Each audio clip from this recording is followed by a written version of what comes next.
Olá, mais um Podtex ASBZ e hoje um Podtex especial.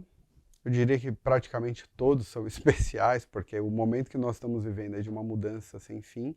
O que eu queria trazer hoje aqui? Imposto seletivo. Eu sei que é um tributo que nós não estamos discutindo tanto no contexto da reforma tributária, mas fato que ele vai ser imposto para alguns setores especificamente, claro, mas a pergunta é, será que isso vai capturar o seu setor? E eu queria responder isso hoje, se é que é possível, trazendo algumas informações gerais sobre esse projeto de lei. Mas antes disso, e eu queria mostrar aqui para vocês, uma série de projetos de lei que estão sendo discutidos no contexto da reforma tributária. Vocês estão vendo aí na tela, são por volta de 15, salvo engano, para ser mais preciso, são 16 projetos de lei com temas variados, desde regulamentação do IBS, de contencioso, imposto seletivo, simples nacional. Então tem muito assunto para a gente acompanhar e tentar trazer um pouco aqui de informações para vocês. Fechado? Mas vamos lá. Imposto seletivo. Primeira questão, né, qual é a função? Né? Por que o imposto seletivo? Em alguma medida, não é a mesma coisa, mas o imposto seletivo ele vai ter características e funções do IPI. Por quê? Porque ele vai ser um pouco concentrado em alguma etapa, tá, da cadeia produtiva ou da cadeia de distribuição, mas a função primordial dele é desincentivar o consumo de bens e serviços que sejam nocivos tanto à saúde quanto ao meio ambiente. Tá? Alíquotas. Quais serão as alíquotas? Nós ainda não sabemos quais serão as alíquotas, mas um ponto interessante é que eu vou ter uma diferenciação com base na essencialidade e nível de nocividade desse bem ou serviço. Aqui é difícil antecipar, mas tem algumas coisas que me preocupam, né? O que vai ser nocivo? E eu posso ter algo que seja nocivo e essencial, e longe de fazer qualquer juízo de valor aqui, porque tudo em quantidade, especialmente quando você pensa em saúde, pode ser nocivo, mas se a gente pegar, para não ficar nos exemplos clichês de cigarro, bebida, pensando em açúcar, por exemplo, é um item essencial que pode ser nocivo, eu vou capturar isso ou não? Como eu vou capturar? A gente vai falar um pouquinho sobre isso, tá? A alíquota, e aqui é um ponto bastante importante, ela não vai incidir de forma integral no primeiro ano de vigência, tá? E eu vou ter essa progressão, eu vou ter uma introdução gradual da alíquota que começa em 2027 e vai até 2033, tá? Vedações. O imposto, porque a certeza que eu tenho não é sobre o que ele vai incidir, mas naquilo que ele não irá incidir. E para trazer algumas e não ficar em todas, mas eu tenho telecomunicações, operações com energia elétrica, exportações e bens e serviços com redução de alíquota de 100% do IBS. Tá? Uma coisa que me pareceu interessante é pensar que não vai incidir na exportação. Então você imagina, um bem que faça mal, se a gente vai falando de seres humanos, ele deve fazer mal para todo mundo, mas na exportação tudo bem. Você pode mandar o produto que faz mal para o amiguinho lá do exterior que não vai ter imposto seletivo. Mas, brincadeiras à parte, quando você pensa em exportação e ingresso de divisas, é a lógica de todos, não vou falar de todos, mas da grande maioria dos países. Legal. Outro aspecto interessante, quando eu comentei aqui que ele não vai incidir, né, telecomunicações, exportação e bens com redução, bens e serviços com redução de 100% da alíquota de IBS, aqui é interessante, porque o PL ele traz uma redação que essa não incidência ela vai alcançar os produtos e serviços derivados ou que tenha na sua composição tais bens e serviços, ou que integrem a cadeia produtiva de bens e serviços imunes ao imposto. Então, aqui é um ponto interessante. Se você utilizar um insumo que ele pode ser visto como nocivo, mas que por alguma razão ele tem essa isenção, em princípio, o seu bem ou serviço também não vai poder ser tributado pelo imposto, tá?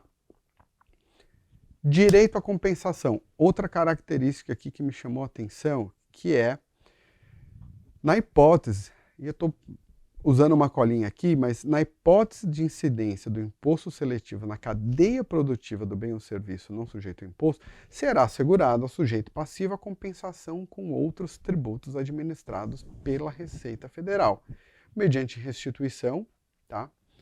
Ou compensação, e um aspecto novo, ao menos pensando um pouco na lógica que nós temos de tributação hoje, que se não for restituído ou compensado, a empresa poderá ceder a terceiros, tá? Um ponto bastante interessante. Outra característica que eu queria marcar aqui, que é o fato de não integrar sua própria base de cálculo. Então será um tributo calculado por fora. Está aqui mais uma semelhança quando a gente pensa em IPI. Momento da incidência. Em que momento o imposto seletivo vai incidir? Tá? Isso é a própria lei complementar vai determinar o momento em que o tributo vai incidir na cadeia produtiva. E a pergunta que você já deve estar, mas que lei complementar? Segura aí que eu já vou falar, porque essa lei complementar ela é um pouco mais geral para trazer esses aspectos que eu estou pontuando aqui. Mas fato é que eu vou precisar de uma lei complementar que vai me trazer o momento que vai incidir dentro da minha cadeia produtiva, ou seja do bem, seja do serviço, que vai poder ser extração, produção, importação ou comercialização, sendo vedada uma cumulatividade dentro da mesma cadeia. Então, se eu tiver que definir um insumo, para ficar mais fácil, se eu concentrar o imposto seletivo no insumo, os produtos derivados daquele insumo não devem estar sujeitos ao imposto seletivo, tá? E para responder agora essa questão de lei complementar específica, porque até agora eu não falei quais produtos, quais serviços, né, bens e serviços, eu não mencionei nada. E por que eu não mencionei nada? Porque o projeto de lei 24 de 2029, o que ele traz é uma regra geral acerca de quais tributos incidirão sobre a regra geral de quais produtos estarão sujeitos ao imposto seletivo. Então, eu não tenho ainda essa lista. A verdade é que, para a instituição do imposto seletivo para cada produto, eu vou ter que produzir, né, o Congresso vai produzir uma lei complementar sobre isso. Então, se for intenção, e eu falei 24 aqui, até estava olhando, na verdade 29, né?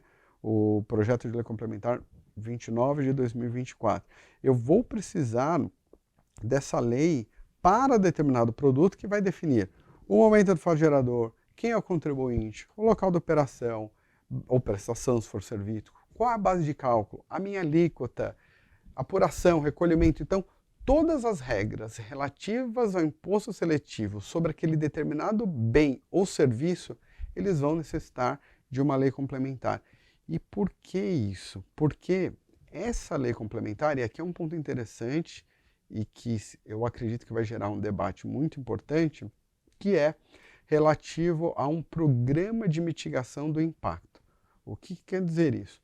Toda lei complementar ela vai ter que trazer esse tal programa de mitigação, que nada mais é do que um programa que, em alguma medida, tente incentivar ou reduzir o consumo daquele bem ou serviço que gerem algum dano à saúde ou ao meio ambiente. O que é interessante notar aqui, tá? Esses mecanismos, eles precisam demonstrar e apresentar indicação precisa da motivação de você tributar aquele bem ou serviço pelo imposto seletivo, o que é bacana, porque me parece muito sólido, para que eu não fique, simplesmente eu preciso de arrecadação e eu vou tributar, então eu preciso justificar motivo, a finalidade, e eu preciso ter dados objetivos para desestimular esse consumo de bens ou serviços prejudiciais à saúde ou ao meio ambiente, tá? Eu vou ter que trazer metas com base também em indicadores objetivos que tem que ser previamente aprovado por órgãos técnicos, tá? para que eu tenha iniciativas tributárias e regulatórias que permitam atingir esse objetivo de diminuir o consumo. Legal? E um outro ponto aqui, que é interessante, pensando nesse contexto desses projetos, é que a empresa que em alguma medida tiver práticas, tá, que coloque isso, ela vai poder ter redução do imposto. Então, uma empresa que desenvolver um plano de conscientização e tudo mais, ela pode ter uma redução do imposto seletivo. Isso daqui não está claro, até porque é só um projeto ainda na lei complementar, como isso vai funcionar.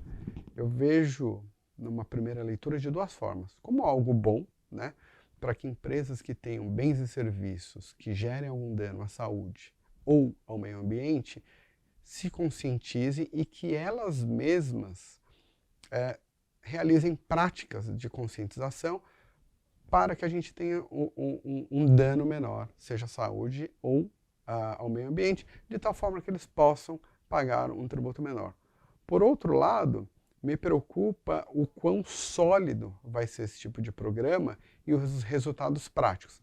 Claro que, de novo, aqui ainda tem muito o plano das ideias, então vai depender muito de como a coisa vai acontecer.